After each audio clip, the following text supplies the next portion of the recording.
سورة الانفال۔ شروع اللہ کا نام لے کر جو بڑا مہربان نہایت رحم والا ہے۔ اے نبی، مجاہد لوگ تم سے غنیمت کے مال کے بارے میں دریافت کرتے ہیں کہ کیا حکم ہے۔ کہہ دو کہ غنیمت اللہ اور اس کے رسول کا مال ہے، تو اللہ سے ڈرو اور آپس میں صلح رکھو، اور اگر ایمان رکھتے ہو تو اللہ اور اس کے رسول کے حکم پر چلو۔ مومن تو وہ ہیں کہ جب اللہ کا ذکر کیا جاتا ہے تو ان کے دل ڈر جاتے ہیں، اور جب انہیں اس کی آیتیں پڑھ کر سنائی جاتی ہیں تو ان کا ایمان اور بڑھ جاتا ہے، اور وہ اپنے پروردگار پر بھروسہ رکھتے ہیں، اور وہ جو نماز قائم کرتے ہیں اور جو مال ہم نے ان کو دیا ہے اس میں سے نیک کاموں میں خرچ کرتے ہیں، یہی سچے مومن ہیں، اور ان کے لیے ان کے پروردگار کے ہاں بڑے بڑے درجے ہیں اور بخشش اور عزت کی روزی ہے۔ ان لوگوں کو اپنے گھروں سے اسی طرح نکلنا چاہیے تھا جس طرح تمہارے پروردگار نے تم کو تدبیر کے ساتھ اپنے گھر سے نکالا، اور اس وقت مومنوں کی ایک جماعت ناخوش تھی۔ وہ لوگ حق بات میں اس کے ظاہر ہونے کے بعد تم سے جھگڑنے لگے، گویا موت کی طرف ہانکے جاتے ہیں اور اسے دیکھ رہے ہیں۔ اور اس وقت کو یاد کرو جب اللہ تم سے وعدہ کرتا تھا کہ ابو سفیان اور ابو جہل کے 2 گروہوں میں سے ایک گروہ تمہارے لیے مغلوب ہو جائے گا، اور تم چاہتے تھے کہ جو قافلہ بے شان و شوکت یعنی بے ہتھیار ہے وہ تمہارے ہاتھ آ جائے، اور اللہ چاہتا تھا کہ اپنے فرمان سے حق کو قائم رکھے اور کافروں کی جڑ کاٹ دے، تاکہ سچ کو سچ اور جھوٹ کو جھوٹ کر دے، گو مشرک ناخوش ہی ہوں۔ جب تم لوگ اپنے پروردگار سے فریاد کرتے تھے تو اس نے تمہاری دعا قبول کر لی اور فرمایا کہ تسلی رکھو، ہم 1000 فرشتوں سے جو ایک دوسرے کے پیچھے آتے جائیں گے تمہاری مدد کریں گے۔ اور اس مدد کو اللہ نے محض بشارت بنایا تھا کہ تمہارے دل اس سے اطمینان حاصل کرے، اور مدد تو اللہ ہی کی طرف سے ہے، بے شک اللہ غالب ہے، حکمت والا ہے۔ جب اس نے تمہاری تسکین کے لیے اپنی طرف سے تمہیں نیند کی چادر اڑھا دی اور تم پر آسمان سے پانی برسا دیا تاکہ تم کو اس سے نہلا کر پاک کر دے اور شیطانی نجاست کو تم سے دور کر دے، اور اس لیے بھی کہ تمہارے دلوں کو مضبوط کر دے اور اس سے تمہارے پاؤں جمائے رکھے۔ جب تمہارا پروردگار فرشتوں کو ارشاد فرماتا تھا کہ میں تمہارے ساتھ ہوں، تم مومنوں کو تسلی دو کہ ثابت قدم رہیں، میں ابھی کافروں کے دلوں میں روب و ہیبت ڈالے دیتا ہوں، سو ان کی گردنیں اڑا دو اور ان کی پور پور توڑ دو۔ یہ سزا اس لیے دی گئی کہ انہوں نے اللہ اور اس کے رسول کی مخالفت کی، اور جو شخص اللہ اور اس کے رسول کی مخالفت کرتا ہے تو اللہ بھی سخت عذاب دینے والا ہے۔ یہ مزہ تو یہاں چکھو، اور یہ سمجھ لو کہ کافروں کے لیے آخرت میں دوزخ کا عذاب بھی تیار ہے۔ اے اہل ایمان، جب میدان جنگ میں کفار سے تمہارا مقابلہ ہو تو ان سے پیٹھ نہ پھیرنا، اور جو شخص جنگ کے روز اس صورت کے سوا کہ لڑائی کے لیے کنارے کنارے چلے یعنی حکمت عملی سے دشمن کو مارے یا اپنی فوج میں جا ملنا چاہے،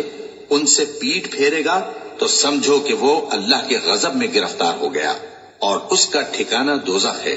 اور وہ بہت ہی بری جگہ ہے۔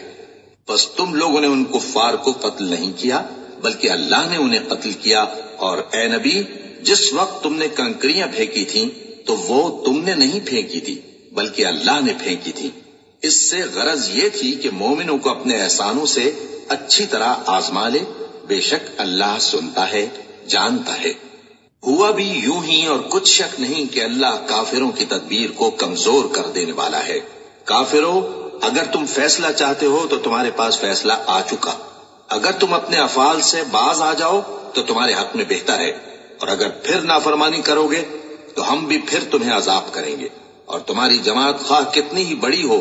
تمہارے کچھ بھی کام نہ آئے گی، اور اللہ تو مومنوں کے ساتھ ہے۔ اے ایمان والو، اللہ اور اس کے رسول کے حکم پر چلو اور اس سے روگردانی نہ کرو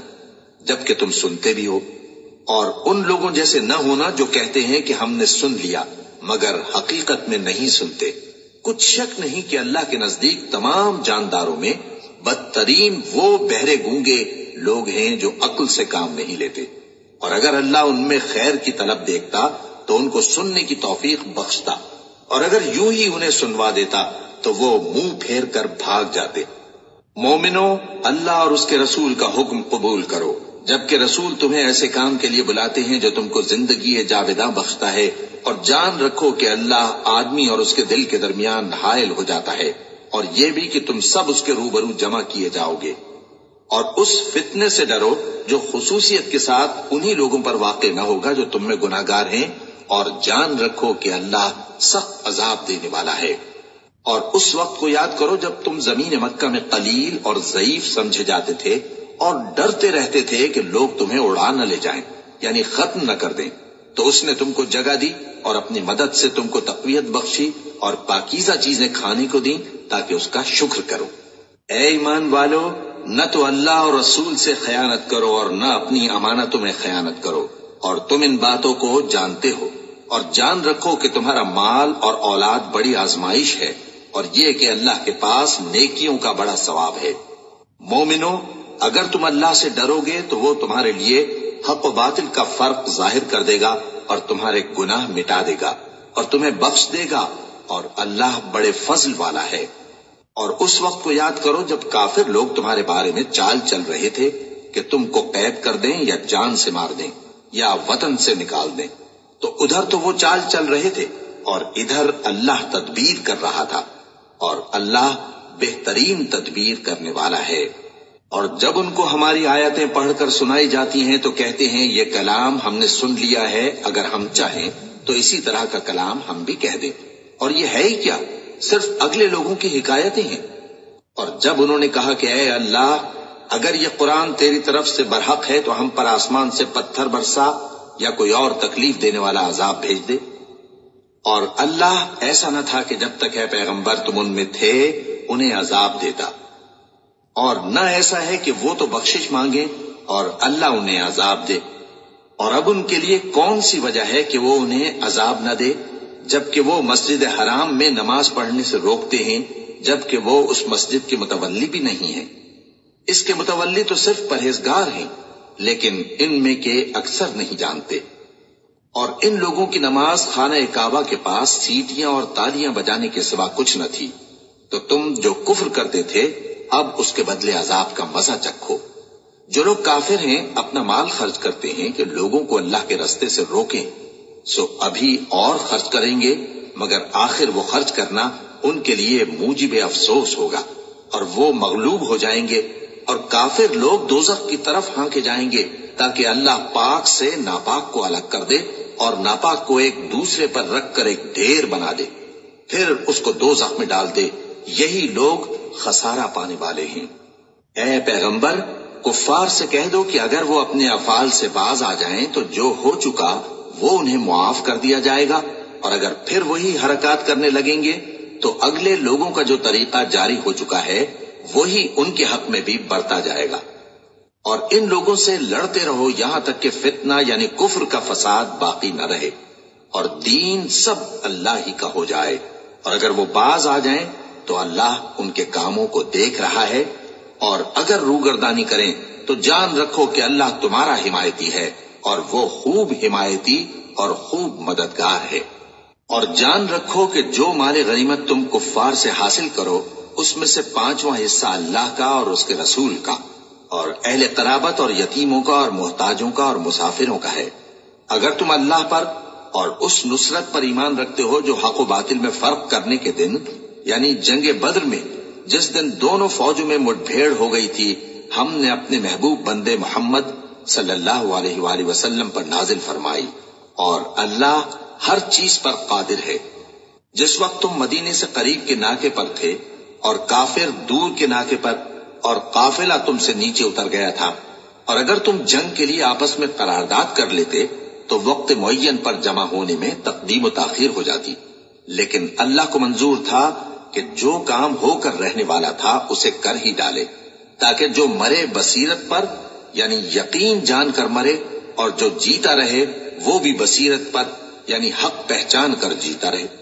اور کچھ شک نہیں کہ اللہ سنتا ہے، جانتا ہے۔ اس وقت اللہ نے تمہیں خواب میں کافروں کو تھوڑی تعداد میں دکھایا تھا، اور اگر بہت کر کے دکھاتا تو تم لوگ جی چھوڑ دیتے اور جو کام درپیش تھا اس میں جھگڑنے لگتے،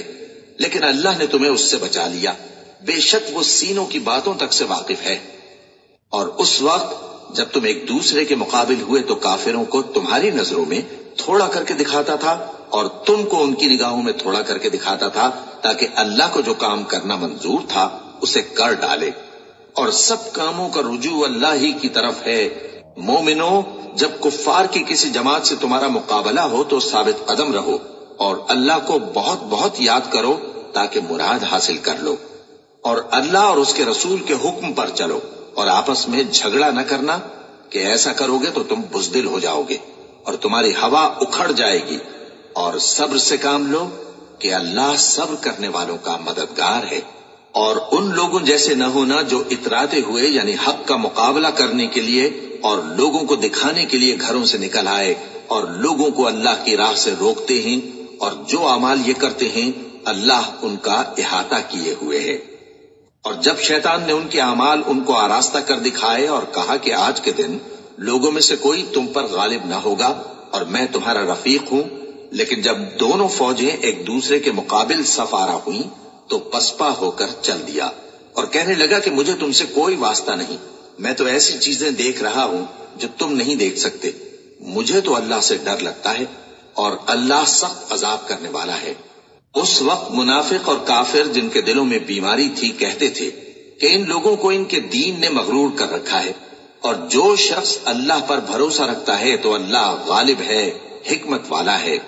اور کاش تم اس وقت کی کیفیت دیکھو جب فرشتے کافروں کی جانیں نکالتے ہیں کہ ان کے چہروں اور پیٹھوں پر مارتے جاتے ہیں اور کہتے ہیں اب آگ کے عذاب کا مزہ چکھو، یہ ان اعمال کی سزا ہے جو تمہارے ہاتھوں نے آگے بھیجے ہیں، اور یہ جان رکھو کہ اللہ بندوں پر ظلم نہیں کرتا۔ جیسا حال فرعونیوں اور ان سے پہلے لوگوں کا ہوا تھا ویسا ہی ان کا ہوا کہ انہوں نے اللہ کی آیتوں سے کفر کیا تو اللہ نے ان کے گناہوں کی سزا میں ان کو پکڑ لیا۔ بے شک اللہ زبردست ہے، سخت عذاب دینے والا ہے۔ یہ اس لیے کہ جو نعمت اللہ کسی قوم کو دیا کرتا ہے جب تک وہ خود اپنے دلوں کی حالت نہ بدل ڈالیں اللہ اسے نہیں بدلا کرتا، اور اس لیے کہ اللہ سنتا جانتا ہے۔ جیسا حال فرعونیوں اور ان سے پہلے لوگوں کا ہوا تھا ویسا ہی ان کا ہوا۔ انہوں نے اپنے پروردگار کی آیتوں کو جھٹلایا تو ہم نے ان کو ان کے گناہوں کے سبب ہلاک کر ڈالا اور فرعونیوں کو ڈبو دیا، اور وہ سب ظالم تھے۔ جانداروں میں سب سے بدتر اللہ کے نزدیک وہ لوگ ہیں جو کافر ہیں، سو وہ ایمان نہیں لاتے۔ جن لوگوں سے تم نے صلح کا عہد کیا ہے پھر وہ ہر بار اپنے عہد کو توڑ ڈالتے ہیں اور اللہ سے نہیں ڈرتے، اگر تم ان کو لڑائی میں پاؤ تو انہیں ایسی سزا دو کہ جو لوگ ان کے پس پشت ہوں وہ ان کو دیکھ کر بھاگ جائیں، عجب نہیں کہ ان کو اس سے عبرت ہو۔ اور اگر تم کو کسی قوم سے دغابازی کا خوف ہو تو ان کا عہد انہی کی طرف پھینک دو کہ اس طرح تم سب برابر ہو جاؤ۔ کچھ شک نہیں کہ اللہ دغابازوں کو دوست نہیں رکھتا، اور کافر یہ خیال ہرگز نہ کریں کہ وہ آگے نکل گئے ہیں، وہ ہمیں عاجز نہیں کر سکتے۔ اور جہاں تک ہو سکے فوج کی جمعیت کے زور سے اور گھوڑوں کے تیار رکھنے سے ان کے مقابلے کے لیے مستعد رہو کہ اس سے اللہ کے دشمنوں اور تمہارے دشمنوں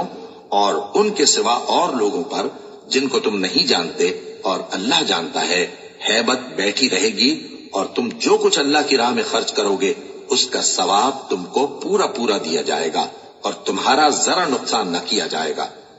اور اگر یہ لوگ صلح کی طرف مائل ہوں تو تم بھی اس کی طرف مائل ہو جاؤ،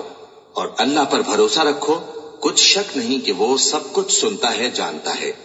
اور اگر یہ چاہیں کہ تم کو فریب دیں تو اللہ تمہیں کفایت کرے گا، وہی تو ہے جس نے تم کو اپنی مدد سے اور مسلمانوں کی جمعیت سے تقویت بخشی اور ان کے دلوں میں الفت پیدا کر دی، اور اگر تم دنیا بھر کی دولت خرچ کرتے تب بھی ان کے دلوں میں الفت پیدا نہ کر سکتے، مگر اللہ ہی نے ان میں الفت ڈال دی، بے شک وہ زبردست ہے، حکمت والا ہے۔ اے نبی، اللہ تم کو اور مومنوں کو جو تمہارے پیرو ہیں کافی ہے۔ اے نبی، مسلمانوں کو جہاد کی ترغیب دو، اگر تم میں 20 آدمی ثابت قدم رہنے والے ہوں گے تو 200 کافروں پر غالب رہیں گے، اور اگر 100 ایسے ہوں گے تو 1000 پر غالب رہیں گے، اس لیے کہ کافر ایسے لوگ ہیں کہ کچھ بھی سمجھ نہیں رکھتے۔ اب اللہ نے تم پر سے بوجھ ہلکا کر دیا اور معلوم کر لیا کہ ابھی تم میں کسی قدر کمزوری ہے، بس اگر تم میں 100 ثابت قدم رہنے والے ہوں گے تو وہ 200 پر غالب رہیں گے۔ اور اگر 1000 ہوں گے تو اللہ کے حکم سے 2000 پر غالب رہیں گے، اور اللہ ثابت قدم رہنے والوں کا مددگار ہے۔ پیغمبر کو شایع نہیں کہ اس کے قبضے میں قیدی رہیں جب تک کافروں کو قتل کر کے زمین میں کثرت سے خون نہ بہا دے۔ تم لوگ دنیا کے مال کے طالب ہو اور اللہ آخرت کی بھلائی چاہتا ہے، اور اللہ غالب ہے، حکمت والا ہے۔ اگر اللہ کا حکم پہلے نہ ہو چکا ہوتا تو جو فدیہ تم نے لیا ہے اس کے بدلے تم پر بڑا عذاب نازل ہوتا۔ اب جو مال غنیمت تمہیں ملا ہے اسے کھاؤ کہ وہ تمہارے لیے حلال طیب ہے، اور اللہ سے ڈرتے رہو، بے شک اللہ بخشنے والا ہے، مہربان ہے۔ اے پیغمبر، جو قیدی تمہارے قبضے میں یعنی گرفتار ہیں ان سے کہہ دو کہ اگر اللہ تمہارے دلوں میں نیکی معلوم کرے گا تو جو مال تم سے چھن گیا ہے اس سے بہتر تمہیں عنایت فرمائے گا، اور تمہارے گناہ بھی معاف کر دے گا، اور اللہ بخشنے والا ہے، مہربان ہے۔ اور اگر یہ لوگ تم سے دغا کرنا چاہیں گے تو یہ پہلے ہی اللہ سے دغا کر چکے ہیں، تو اس نے ان کو تمہارے قبضے میں کر دیا، اور اللہ دانا ہے، حکمت والا ہے۔ جو لوگ ایمان لائے اور جنہوں نے ہجرت کی اور اللہ کی راہ میں اپنے مال اور جان سے لڑے، وہ اور جنہوں نے ہجرت کرنے والوں کو جگہ دی اور ان کی مدد کی، وہ آپس میں ایک دوسرے کے رفیق ہیں۔ اور جو لوگ ایمان تو لے آئے لیکن ہجرت نہیں کی، تو جب تک وہ ہجرت نہ کریں تم کو ان کی رفاقت سے کچھ سروکار نہیں، اور اگر وہ تم سے دین کے معاملات میں مدد طلب کریں تو تم کو مدد کرنی لازم ہے، مگر ان لوگوں کے مقابلے میں کہ تم میں اور ان میں صلح کا عہد ہو مدد نہیں کرنی چاہیے، اور اللہ تمہارے سب کاموں کو دیکھ رہا ہے۔ اور جو لوگ کافر ہیں وہ بھی ایک دوسرے کے رفیق ہیں۔ تو مومنوں، اگر تم یہ کام نہ کرو گے تو ملک میں فتنہ برپا ہو جائے گا اور بڑا فساد مچے گا۔ اور جو لوگ ایمان لائے اور وطن سے ہجرت کر گئے اور اللہ کی راہ میں جہاد کرتے رہے، اور جنہوں نے ہجرت کرنے والوں کو جگہ دی اور ان کی مدد کی، یہی لوگ سچے مسلمان ہیں۔ ان کے لیے اللہ کے ہاں بخشش اور عزت کی روزی ہے۔ اور جو لوگ بعد میں ایمان لائے اور وطن سے ہجرت کر گئے اور تمہارے ساتھ ہو کر جہاد کرتے رہے، وہ بھی تمہیں میں سے ہیں۔ اور رشتہ دار اللہ کے حکم کی روح سے ایک دوسرے کے زیادہ حقدار ہیں، کچھ شک نہیں کہ اللہ ہر چیز سے واقف ہے۔